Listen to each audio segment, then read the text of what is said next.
ناظرین السلام علیکم ورحمۃ اللہ وبرکاتہ۔ میں محمد خالد حبیب۔ جیسا کہ منصورات من ادب العرب کا سبق تدبیر حرب کا ترجمہ چل رہا تھا، جس کا ترجمہ 8 قسطوں میں نشر ہو چکا ہے، اور آج انشاءاللہ 9ویں قسط کا ترجمہ ہوگا۔ یہ تدبیر حرب 2 ہے۔ بسم اللہ الرحمن الرحیم وصلی اللہ علی النبی الکریم۔ قال الغراب ان البوم بمکان کذا فی جبل کثیر الحطب۔ کوے نے کہا الو فلاں جگہ میں آباد ہیں، فی جبل کثیر الحطب، ایک ایسے پہاڑ میں جہاں بہت لکڑیاں ہیں۔ الو فلاں جگہ میں ہیں، ایک ایسے پہاڑ میں جہاں بہت لکڑیاں ہیں۔ وفی ذلک الموضع قطیع من الغنم مع رجل راع، اور اس جگہ میں ایک چرواہا بکریوں کے ایک ریوڑ کے ساتھ میں ہے۔ قطیع کی جمع ہے قطعان، جس کے معنی ہوتے ہیں ریوڑ، جماعت۔ اور راعن کی جمع ہے رعات، چرواہا، بکریوں کا چرانے والا۔ اور اس جگہ میں ایک چرواہا بکریوں کے ایک ریوڑ کے ساتھ میں ہے۔ وَنَحْنُ نُصِيبُونَ هُنَاكَ نَارًا، اور وہاں ہم لوگ آگ پا جائیں گے۔ یعنی چرواہا کھانا پکاتا ہوگا تو ظاہر بات ہے آگ ہوگی، تو وہاں ہم لوگ آگ پا جائیں گے۔ چرواہا جب وہاں رہ رہا ہے تو اس کے پاس کھانا پکانے کے لیے انتظام بھی ہوگا، آگ بھی جلاتا ہوگا، تو اس کے ذریعے ہم کو آگ مل جائے گی۔ یہ کوے جو ہے مشورہ کر رہے ہیں۔ وَنُلْقِيهَا فِي أَنْقَابِ الْبُومِ، اور ہم اس آگ کو الوؤں کے سوراخ میں ڈال دیں گے۔ القا یلقی، القاءً کے معنی ہوتے ہیں ڈالنا۔ نقبٌ کی جمع ہے انقابٌ، بالسوراخ۔ اور ہم اس آگ کو الوؤں کے سوراخوں میں، بلوں میں ڈال دیں گے۔ وَنَقْذِفُ عَلَيْهَا مِنْ يَابِسِ الْحَطَبِ، اور اس پر سوکھی لکڑی کا ایندھن ڈال دیں گے، اور اس پر سوکھی لکڑیاں ڈال دیں گے۔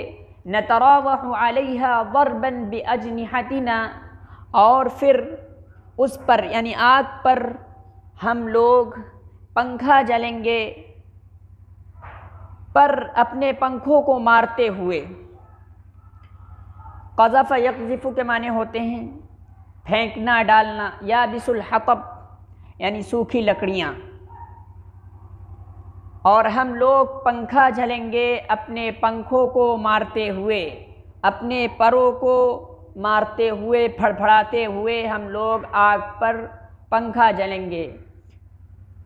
تراوح یا تراوح کے معنی ہوتے پنکھا بنا لینا، مروحہ بنا لینا۔ جناح کی جمع ہے اجنحۃ، پنکھ پر۔ نتراوح علیہا ضربا باجنحتنا، ہم لوگ اس پر اپنے پروں کو، پنکھوں کو مارتے ہوئے پنکھا جھلیں گے۔ حتی تضطرم النار فی الحطب، اضطرم یضطرم اضطراما کے معنی ہوتے ہیں جلنا، بھڑکنا۔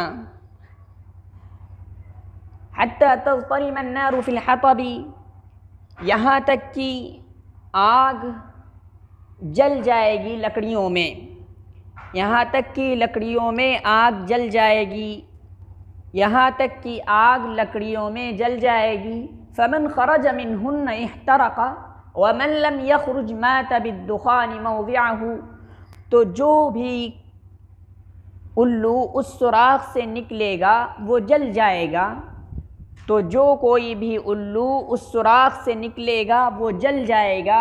ومن لم یخرج مات بالدخان موضعہ، اور جو الو نہیں نکلیں گے وہ دھوئیں سے اپنی جگہ پر ہی مر جائیں گے۔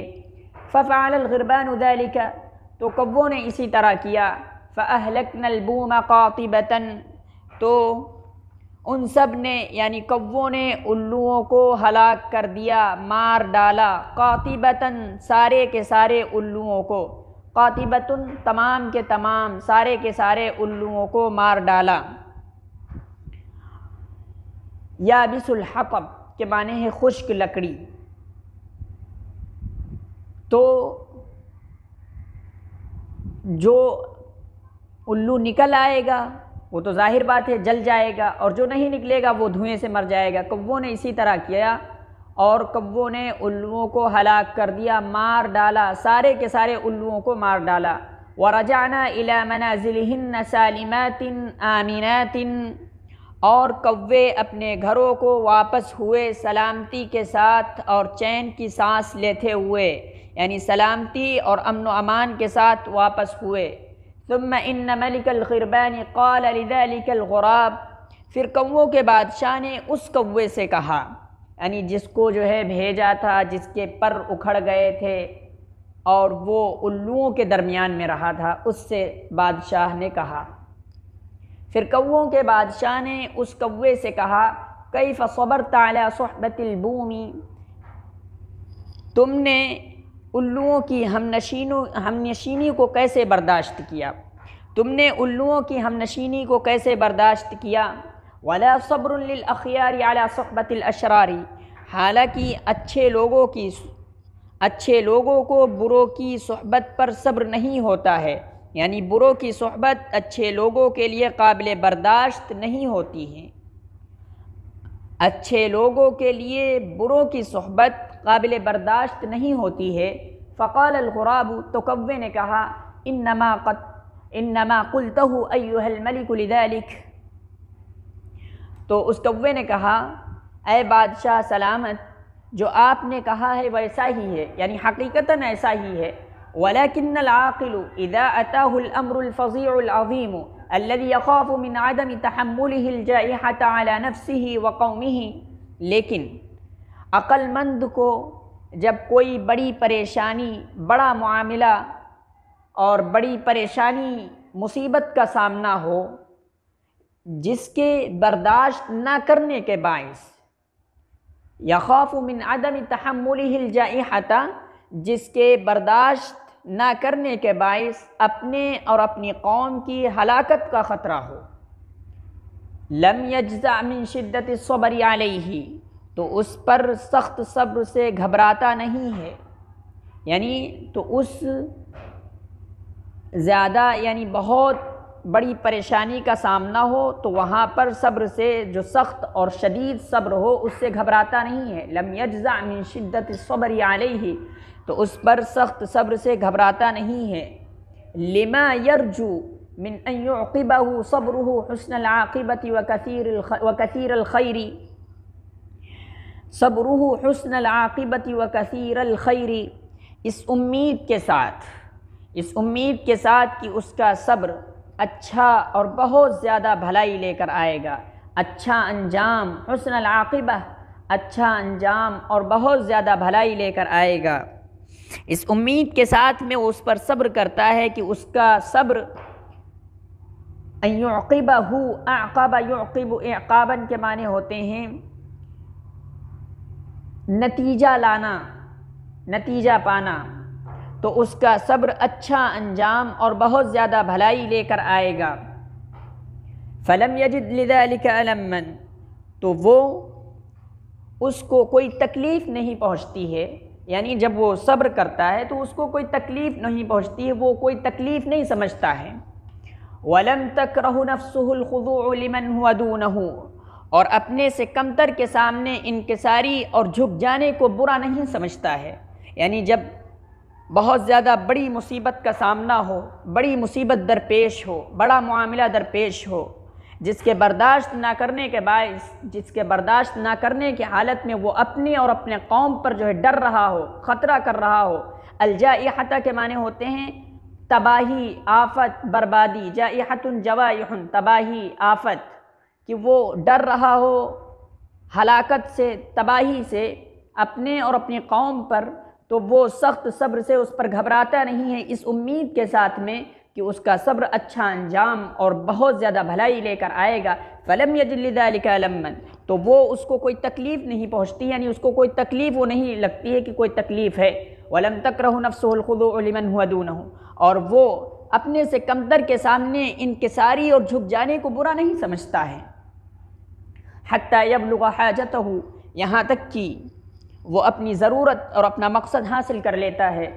فیغتبط بخاتمۃ امرہ، وعاقبۃ صبرہ، تو اس کے معاملے کا خاتمہ اور اس کے صبر کا نتیجہ قابل رشک ہوتا ہے۔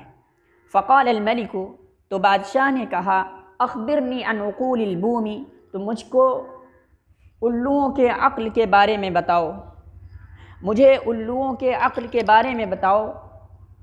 قال الغراب، کوے نے کہا لم اجد فیہن عاقلا الا الذی کان یحثہن علی قتلی۔ تو کوا جواب دے رہا ہے، جب بادشاہ نے پوچھا کہ الوؤں کے عقل کے بارے میں بتاؤ، ان کی کتنی عقل تھی، وہ کیسے عقل سے کام لیتے تھے، تو کوے نے کہا ان میں سوائے ایک کے میں نے کسی کو عقل مند نہیں پایا، اور وہ جو ایک تھا جو عقل مند تھا ان الوؤں میں صرف ایک، وہ ان لوگوں کو یعنی اپنے علاوہ کے الوؤں کو میرے قتل کرنے پر ابھارتا تھا۔ میں نے ان میں سوائے ایک الو کے کسی کو عاقل نہیں پایا، کسی کو عقل مند نہیں پایا، مگر یہ کہ وہ جو الو عقل مند تھا وہ ان لوگوں کو میرے قتل کرنے پر ابھارتا تھا۔ وَكَانَ حَرَّضَهُنَّ عَلَى ذَلِكَ مِرَارًا، اور اس نے الوؤں کو بار بار اس بات پر آمادہ کیا، ابھارا یعنی قتل کرنے پر۔ فَكُنَّ أَضْعَفُ شَيْءٍ رَأْيًا، تو وہ سب رائے کے اعتبار سے بہت کمزور تھے۔ فَلَمْ يَنظُرْنَ فِي أَمْرِي، ان لوگوں نے میرے معاملے میں غور نہیں کیا۔ وَيَذْكُرْنَ أَنِّي قَدْ كُنْتُ ذَا مَنْزِلَةٍ فِي الْغِرْبَانِ، اور وہ بیان کرنے لگے اور وہ الو بیان کرنے لگے کہ میں کووں میں مرتبے والا ہوں۔ وَأَنِّي أُعَدُّ مِنْ ذَوِي الرَّأْيِ، اور مجھے رائے والا شمار کیا جاتا ہے، الوؤں کے درمیان مجھے رائے والا شمار کیا جاتا ہے۔ وہ لوگ اس طرح کی باتیں کرنے لگے کہ یہ بہت مرتبے والا ہے اور اس کو رائے یعنی مشیر سمجھا جاتا ہے۔ وَلَمْ يَتَخَوَّفْنَ مَكْرِي وَحِيلَتِي، اور وہ سب کے سب اور وہ لوگ میرے مکر و فریب سے نہیں ڈرے، اور وہ سب کے سب میرے مکر و فریب سے نہیں ڈرے۔ وَلَا قَبِلْنَ مِنَ النَّاصِحِ الشَّفِيقِ، اور نہ ہی مہربان خیر خواہ کی نصیحت کو قبول کیا ان لوگوں نے، اور نہ ہی ان لوگوں نے مہربان مشفق خیر خواہ کی نصیحت کو قبول کیا۔ وَلَا أَخْفَيَنَّ دُونِي أَسْرَارَهُنَّ، اور نہ ان لوگوں نے اپنے رازوں کو مجھ سے چھپایا۔ وَقَدْ قَالَ الْعُلَمَاءُ، علماء نے کہا ہے، علماء نے بیان کیا ہے، يَنبَغِي لِلْمَلِكِ أَن يُحَصِّنَ أُمُورَهُ مِنْ أَهْلِ النَّمِيمَةِ، بادشاہ کو چاہیے کہ وہ اپنے معاملوں کو، اپنے رازوں کو، یہاں پر امور سے مراد ہے راز، معاملے جو اندر کے ہوتے ہیں۔ بادشاہ کو چاہیے کہ وہ اپنے رازوں کو چغل خوروں سے محفوظ رکھے، بچائے رکھے۔ من اہل النمیمہ، چغل خوروں سے محفوظ رکھے۔ ولا يطلع احدا منهم على مواضع سره، اور اپنی رازوں کے جگہوں کو، اور ان میں سے کسی کو بھی یعنی جو اہل النمیمہ چغل خور ہوں ان میں سے کسی کو بھی اپنے راز کی جگہوں کو نہ بتائے۔ فقال الملک، تو بادشاہ نے کہا یعنی کووں کے بادشاہ نے کہا، ما اہلک البوم فی نفسی الا البغی وضعف رأی الملک وموافقته وزراء السوء، میرے خیال سے، میرے علم کے مطابق الوؤں کو نہیں ہلاک کیا ہے مگر ظلم یعنی سرکشی نے، اور بادشاہ کی رائے کی کمزوری نے، اور برے وزراء کے ساتھ موافقت کر لینے نے۔ فقال الغراب، تو کوے نے کہا، صدقت ایھا الملک، اے بادشاہ آپ نے سچ کہا ہے۔ یہ منصورات کی نویں قسط ہے، انشاءاللہ 10، 11 اور 12 قسطوں میں ان دونوں سبقوں کو انشاءاللہ نشر کیا جائے گا 12 قسط میں۔ ابھی 3 قسطیں اور باقی ہیں آگے، انشاءاللہ وہ بھی بہت جلد نشر کی جائیں گی۔ السلام علیکم ورحمۃ اللہ وبرکاتہ۔